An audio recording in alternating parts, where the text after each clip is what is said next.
I remember that Halloween night all too well. It was the last time any of us ever went trick-or-treating, though we didn't know it at the time. We were a group of 5, me, Mark, Jesse, Brian, and Sarah, and like every year, we were out hitting the houses in our neighborhood for candy. We were too old for it, maybe, but that's what made it more fun. It was supposed to be our last hurrah before high school made everything more serious. We had our usual route, the older section of town, where the houses were spaced further apart, and most of them had long, winding driveways. People in that area didn't hand out candy as often, but when they did, it was usually full-size bars or something special, so it was worth the walk. The night was cool and quiet, leaves crunching under our feet as we moved from one house to the next. The first couple of hours went by just like any other Halloween. We laughed and joked, stuffing candy into our bags and making plans to trade later. The streets were mostly empty except for the occasional cluster of kids running around in costumes. I remember thinking it was strange how few people were out this year, but it didn't bother me much at the time.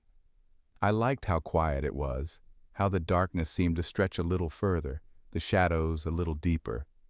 It was after we left one of the larger houses, the one with the stone lions out front, that I noticed something strange. As we started down the long driveway, back toward the street, I saw someone standing under a streetlight just ahead. At first, I didn't think anything of it, probably just another trick-or-treater. But as we got closer, I realized they weren't moving, just standing there, facing us. The figure was tall, dressed in dark clothing. It looked like they were wearing some kind of mask, though it was hard to tell in the dim light. The others didn't seem to notice at first, too busy counting their candy and talking about which house to hit next. But I kept watching the figure, and the longer I looked, the more unsettled I became. They weren't walking or heading to any of the houses nearby, just standing there, waiting.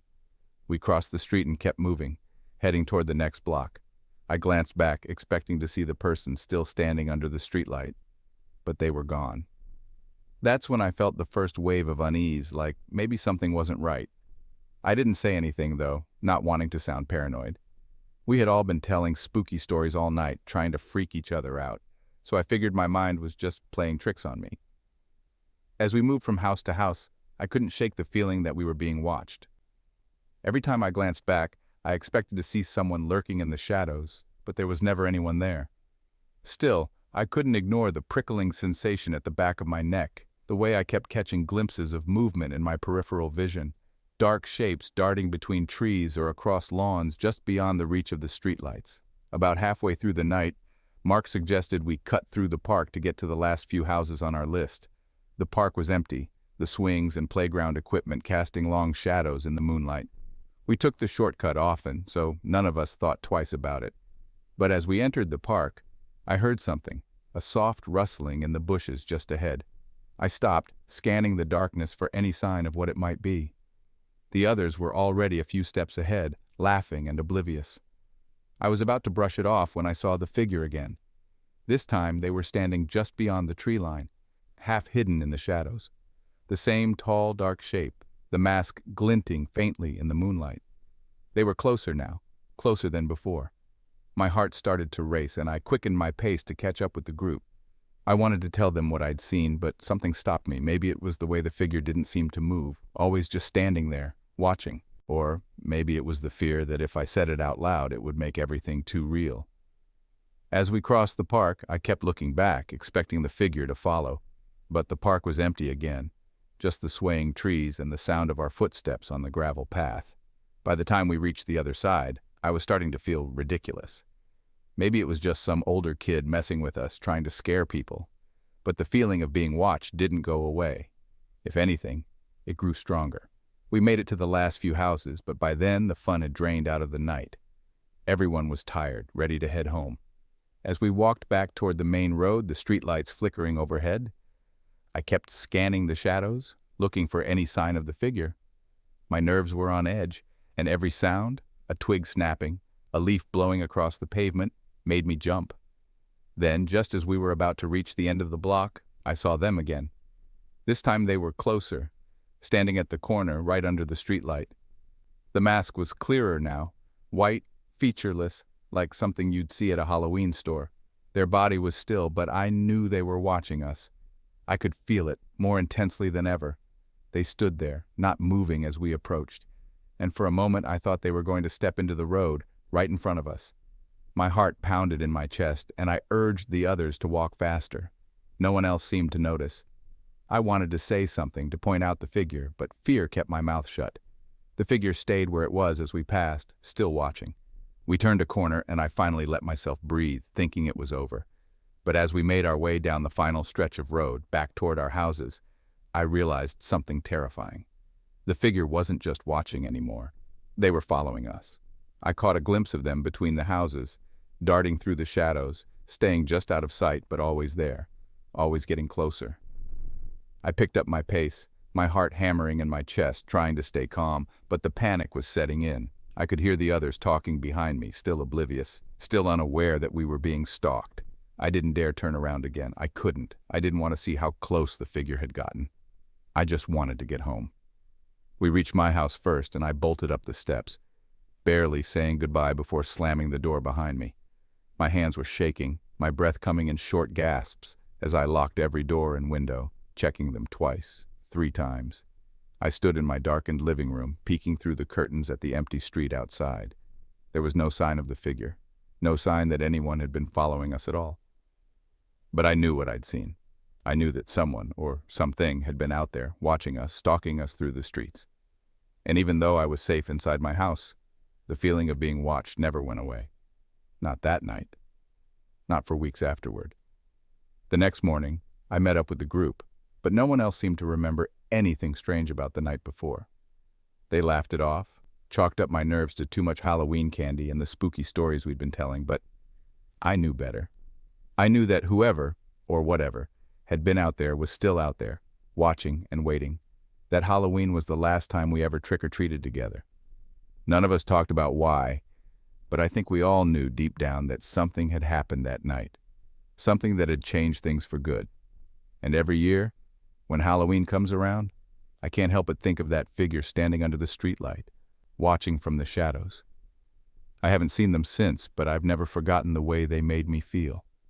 That quiet, creeping terror. The sense that no matter how far you run, they'll always be just a few steps behind, waiting for the next time the darkness falls.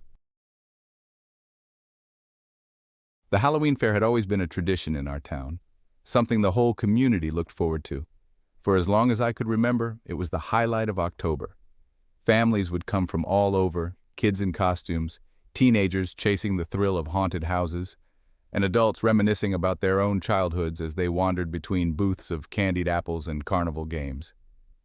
But the real draw, the centerpiece of the entire event, was the corn maze. It wasn't just any corn maze, this one was massive. Built in the middle of sprawling farmland, it was large enough that you could get lost for hours. Rows of corn stalks towering over your head, the paths twisting and turning in ways that made the world feel disorienting.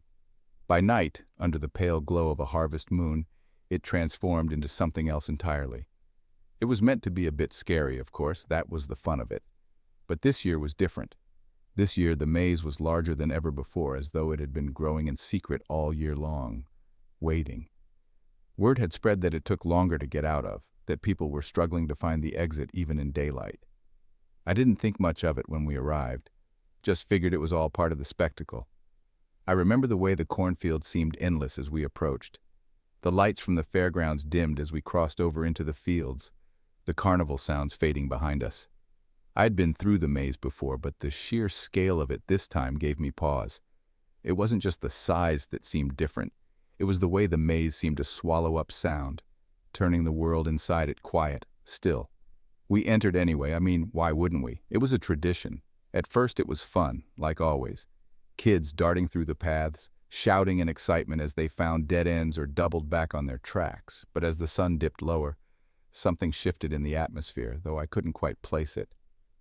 The maze seemed to stretch farther in every direction. The paths that had once seemed so familiar were suddenly foreign, and no matter how much we walked, I never felt like we were making progress. Time started to blur. I lost track of how long we'd been in there. People began to scatter, chasing what they thought was the right way out. But the further we went, the more the maze twisted around us. There were whispers of kids who hadn't come out, but I didn't believe it at first. It didn't make sense. People get lost in corn mazes all the time, but They eventually find their way out, but then it wasn't just a few. Parents began to call out for their children, voices growing louder as the minutes ticked on. Hours passed. The fair had ended, but we were still trapped inside, moving through endless rows of corn. The stalks seemed taller than I remembered, casting shadows that stretched far too long for the space we were in. Even though I could hear people nearby, their voices echoed strangely, as if they were farther away than they should be. No matter how much we tried to regroup, the paths shifted, pulling us apart. I don't know exactly when I realized that something had gone horribly wrong. It wasn't any one moment, but rather a slow, dawning realization that the maze had changed. The familiar paths had disappeared. Instead, there were narrow corridors leading into deeper darkness. The occasional lanterns hung at strange intervals, casting faint light, but they did little to guide us. I tried to retrace my steps, to go back the way we'd come. But the maze didn't work like that anymore. And then, we started hearing them, stories about the kids who had disappeared. A boy in a skeleton costume, a girl dressed as a witch. They'd gone running ahead, their parents calling after them, but they never came back. No one heard a scream. There was no sign of struggle. They were just gone. The maze didn't give them back. More parents started to panic. People were running now, yelling for their kids, but it didn't seem to matter. The maze absorbed the sound as though the paths themselves were eating it up. The further you went, the harder it became to tell where you were. It was as though the corn itself had closed in, swallowing up any sense of direction. And that's when I started noticing the others. I don't know how long they'd been there. Faces in the darkness, just at the edge of the lantern light. At first, I thought they were other people, maybe just lost like us. But they didn't move the way they should. They were just there, watching. They seemed to blend into the shadows, their eyes following us as we passed. I kept telling myself it was a trick of the mind, that we'd been in the maze too long, that exhaustion was making us see things. But the others, no one wanted to talk about them. They just walked faster, tried to act like they weren't there. But the maze didn't let us go. One by one, more kids vanished. I never heard any screams, never saw anyone taken. They were just there one moment, and then they weren't. The parents, the other adults, they kept looking, kept calling. But no matter how much they ran through the maze, the missing stayed missing. I think we all started to understand that there was no getting them back. Eventually, some of us found the exit. Not all of us, just some. I remember stumbling out into the clearing, disoriented, exhausted, and feeling something like relief. But there was no celebration, no sense of accomplishment. The fairgrounds were empty, the lights from the booths long since extinguished. I heard later that they shut the maze down after that night. The farmland is still there, but no one talks about the maze anymore. The kids who went missing were never found, not a trace. People speculated, made excuses, said they'd run off or got lost in the surrounding woods. But I know better. The maze took them, and once it had them, it never let go. When I was 13, we lived in a quiet neighborhood that bordered a thick patch of woods. The houses were spread out, separated by dense trees and narrow, winding roads. It was a peaceful place, the kind where everyone knew each other by name. There was only one house that stood apart from the rest, a two-story gray structure at the end of our street. The house belonged to Mrs. Dawson, an elderly widow who lived alone. She was never unfriendly, but there was something about her that made people avoid her place, especially the kids. Her house was always dark, the windows covered with heavy curtains, and the paint on the siding had long since faded. What stood out the most, though, were the dolls. Mrs. Dawson had dozens of them. She'd placed them in the windows, all facing outward, staring at the street.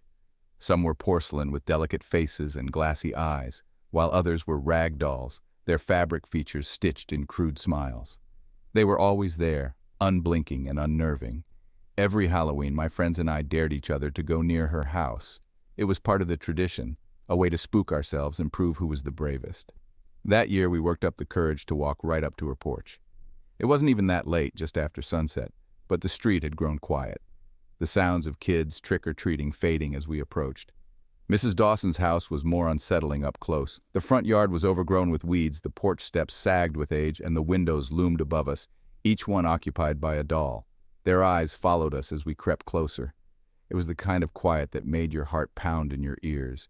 each creak of the old wood beneath our feet echoing louder than it should have. As we reached the top step, the front door creaked open. No one touched it, no one knocked, but it just opened. Not all the way, just enough for us to see into the dim hallway. I'll never forget that sight. Right in the center of the hallway, a single doll sat on a small wooden chair. It wasn't like the ones in the windows. This one was larger, with deep brown eyes and a face so lifelike it made my skin crawl. It sat perfectly still, staring straight at us. We stood there, frozen, unsure whether to turn and run or step inside. That's when I noticed it. The doll's head turned ever so slightly, just enough for me to know that it wasn't a trick of the light. It had moved. There was no mistaking it. I wanted to convince myself that I hadn't seen what I thought I did, that maybe my eyes were playing tricks on me in the dim light. But deep down, I knew. That doll had moved. Suddenly, the door slammed shut with a force that rattled the windows. We jumped back, nearly tripping over each other as we stumbled off the porch. Panic set in, and we bolted down the street, not daring to look back until we were at a safe distance. When we finally turned around, every doll and every window had shifted. They weren't in their usual places anymore. They were all gathered at the front windows, pressed against the glass, their lifeless eyes staring directly at us. That was when we knew it wasn't just a game anymore. The next morning, the neighborhood was buzzing with news about Mrs. Dawson. She had passed away sometime during the night, though no one knew exactly when. Some said she had been sick for days, maybe even weeks, and had died alone in that house. But what struck me the hardest was when the police announced that she had been found downstairs, not upstairs near her bedroom where we would have expected. Her body was discovered in the very hallway we had seen through the cracked door, near the spot where the doll had been sitting.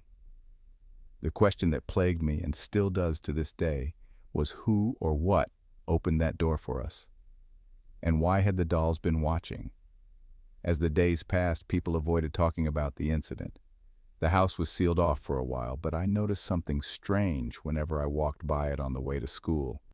The dolls were still in the windows, just as they had always been, but there seemed to be more of them now. At first I thought I was imagining it, but with each passing day, new dolls appeared in the windows, filling every corner of the house. It wasn't just the front windows either. They started showing up in the side windows, the attic window, even in the small bathroom window on the second floor. I asked around, but no one had been inside the house since Mrs. Dawson's death. The house was locked up, but somehow the dolls kept multiplying. It wasn't long before people in the neighborhood started noticing other strange things. Shadows moving behind the curtains when no one was inside. Lights flickering on and off in the middle of the night, despite the electricity having been cut. A couple of my friends swore they heard soft laughter coming from the house when they passed by after dark. We started walking different routes to school, avoiding the house entirely. A few months later, the town decided to sell the property. A young couple bought it, excited to fix up the old place. They had no idea about Mrs. Dawson or her dolls. I remember watching from my bedroom window as they moved in, hauling boxes through the front door. By evening, all the lights in the house were on, and it almost looked normal again. The next morning, the police were back. I overheard my parents talking in hushed voices, something about the couple packing up and leaving in the middle of the night. They hadn't taken anything with them, just walked out and drove off, leaving the house exactly as it was. When I passed the house later that day, I noticed something new. In the front window, where the largest doll had once sat, there were two new dolls. Their faces were unfamiliar, one with short brown hair, the other with a blonde ponytail. They looked like a man and a woman, dressed in the same clothes the couple had been wearing the night they moved in. This happened to me and my brother years ago, and to this day it's one of those memories that creeps back into my mind on cold autumn nights, especially around Halloween. We grew up in a small rural town, the kind of place where everyone knows everyone, and local legends are passed down like family stories. One of those legends was about the Lantern Man. The story goes that late at night, if you saw a glowing lantern deep in the woods, you were supposed to follow it. Some said it was a wandering spirit, a guide for lost souls, while others believed it was something much darker, leading people astray, deeper into the forest, where they disappear forever. Of course, we didn't really believe in any of that. Kids don't. not until something happens to make them start believing. It was Halloween night, and we were on our way home from a party at a friend's house. The night had settled in, cold and quiet, with only the occasional rustle of leaves or distant crackle of fireworks to break the silence. We had to walk a path through the woods to get home, a shortcut we took all the time. The path was well worn, lined with trees that seemed to close in the further you went, but we never paid it much mind. As we made our way down the trail, the faint glow of a light caught our attention. It was small at first, barely noticeable, flickering between the trees. We both stopped, squinting through the darkness. It looked like someone was carrying a lantern, the kind you might see in old movies or stories, swinging gently as if someone was walking just ahead of us. The light bobbed and swayed, casting a soft yellow glow in the distance. At first we thought it was just another person heading home from the party, but as we kept walking, the light remained the same distance away, never getting closer or farther. It was strange, like it was waiting for us to follow. My brother and I exchanged a glance, but neither of us said anything. We just kept walking, drawn to the light. The deeper we went into the woods, the quieter it became. The trees seemed to swallow all sound, leaving only the crunch of our footsteps and the faint rustle of leaves underfoot. We walked faster, trying to catch up to the lantern, but no matter how much we hurried, the distance stayed the same. It was like the lantern was leading us somewhere, just beyond reach. That's when I started to notice how far we had strayed from the path. The woods seemed different, darker, more tangled. The trees around us felt older, the trunks thicker, their branches reaching out like twisted fingers. We should have been near the edge of the woods by now, close to home, but everything seemed unfamiliar. The path was gone, replaced by narrow trails that wound deeper into the trees, leading us further into the forest than we had ever gone before. The lantern flickered ahead of us, still swaying gently, almost inviting us to follow. And we did, without thinking, as if something was pulling us along. It wasn't until my brother grabbed my arm and pointed that I realized how far we had come. The light had stopped moving. It hovered there between the trees, still and waiting, like it had reached its destination. The glow lit up the area around it, casting long shadows on the ground, but there was no one there. No figure holding the lantern, no sign of anyone. We stood frozen for a moment, unsure of what to do. The lantern swayed slightly, as though caught in a breeze we couldn't feel. For the first time that night, a cold chill ran down my spine. The trees seemed closer now, their branches arching overhead like a dark canopy, blocking out the stars. The light, once soft and welcoming, now seemed eerie, its glow casting strange shapes on the forest floor. We should have turned back then, but we didn't. Something about the light held us there, as if it was daring us to come closer, to see what lay beyond the glow. My brother shifted beside me, and I could feel the tension between us. Then, without warning, the lantern flickered once, twice, and vanished. It was as if it had never been there at all. The woods were suddenly pitch black, the absence of the light leaving us disoriented. Panic set in. We turned, trying to retrace our steps, but the woods had changed around us. The path we thought we'd followed was gone, replaced by nothing but dense underbrush and towering trees. Every direction looked the same, dark and endless, and no matter which way we turned, we couldn't find our way back. It was as if the forest had closed in on us, trapping us in a maze of branches and shadows. We stumbled through the darkness, the sounds of the woods around us growing louder with each step. Twigs snapped underfoot, leaves rustled in the wind, and somewhere in the distance we could hear the faint crack of a branch breaking, as if something or someone was moving just out of sight. I could feel my heart racing, the adrenaline coursing through my veins as we scrambled to find our way out. Hours passed, or at least it felt like hours. The woods were an endless maze, each tree looking the same as the last. Every so often we would see a faint flicker of light in the distance, just like the lantern we had followed earlier. But now, we knew better than to follow. Whatever it wasn't leading us to safety. Finally, just when I thought we'd be lost forever, we broke through the trees and stumbled onto the road. I had never been so relieved to see asphalt in my life. We stood there, catching our breath, hearts pounding, trying to make sense of what had just happened. When I glanced back at the woods, there was no sign of the lantern or the light, just darkness, deep and impenetrable. We made it home that night, shaken but unharmed. We never spoke about the lantern man after that, at least not to each other. But I know my brother saw the same thing I did, that glow in the distance, the feeling that something had been watching us from the shadows. Sometimes, when I'm driving down that road late at night, I catch a glimpse of a light deep in the woods, flickering between the trees. I never stop to look. I know better now. But every now and then, I wonder what would have happened if we hadn't turned back. If we'd followed the light just a little further. Where would the lantern man have led us? There's a stretch of road near my hometown called Dead Man's Stretch. It's just a narrow, winding country road with sharp turns, framed by dense woods that close in on either side. The kind of road where accidents happen all the time, mostly because people drive too fast, not respecting the curves. Local legends surround it, stories passed down about people who had died there in wrecks and the strange things that happened afterward. I never paid much attention to those stories, figured it was just a way to scare kids from speeding. That was until one Halloween night when I saw her. I was driving home late after a Halloween party, the road empty, the night unusually still. The party had been fun, but it had run late and I had a long drive ahead of me. I wasn't in a rush, so I kept my speed down, knowing the road's reputation. The headlights illuminated the sharp bends ahead, making the trees on either side loom like silent sentinels. It wasn't the first time I'd driven down that road at night, but it was the first time I'd ever felt so alone. No other cars in sight, no sign of life except for the occasional owl's hoot or the rustle of leaves as the wind moved through the trees.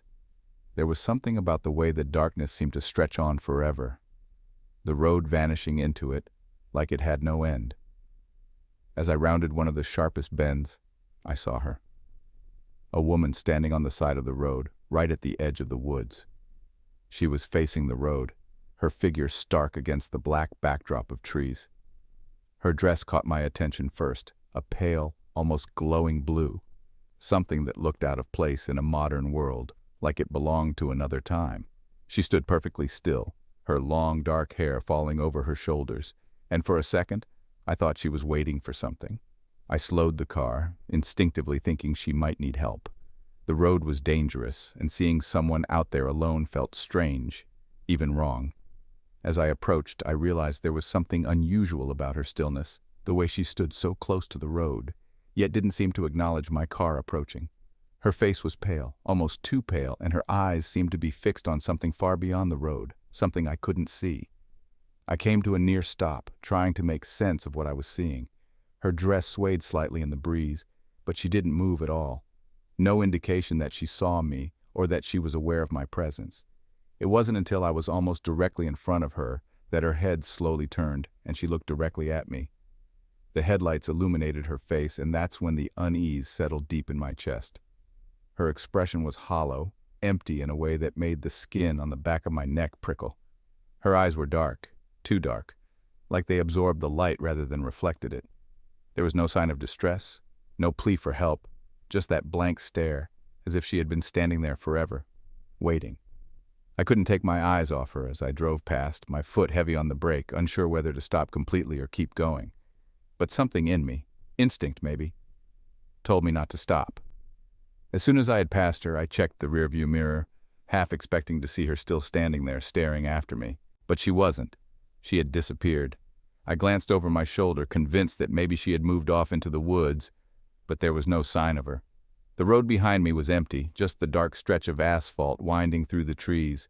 No trace of the woman, no sign she had ever been there. My heart was pounding now, and I hit the gas, eager to get away from that bend in the road, away from whatever it was I had just seen. When I got home, I couldn't shake the image of her face, that blank, hollow stare, the way her body seemed so still, like she was more statue than human. I didn't tell anyone about it, not at first. It seemed too strange, too surreal to explain. But the image stayed with me, creeping into my thoughts whenever I drove down that road again, which I now avoided whenever possible. A few weeks later, I heard more about the woman. It came up in a conversation with my dad after dinner one night. He told me there had been stories about her for years. Apparently, she had been in a car accident on that road, years before I was even born. She and her husband had been driving late at night when their car lost control on one of the sharp curves. Her husband had died on impact, but she had survived long enough to crawl out of the wreckage, only to collapse at the side of the road. She died waiting for help that never came. The legend goes that she appears to people driving too fast, standing at the edge of the road as a warning. Sometimes she's just there, staring, like she was when I saw her. Other times, people claim she steps into the road, causing drivers to swerve or slam on their brakes. Some don't stop in time. The thought sent a chill through me, knowing how close I'd come to stopping, how close she had been to stepping out in front of my car. I didn't think much more about it until about a month later, when I drove past Dead Man's Stretch again, this time in broad daylight.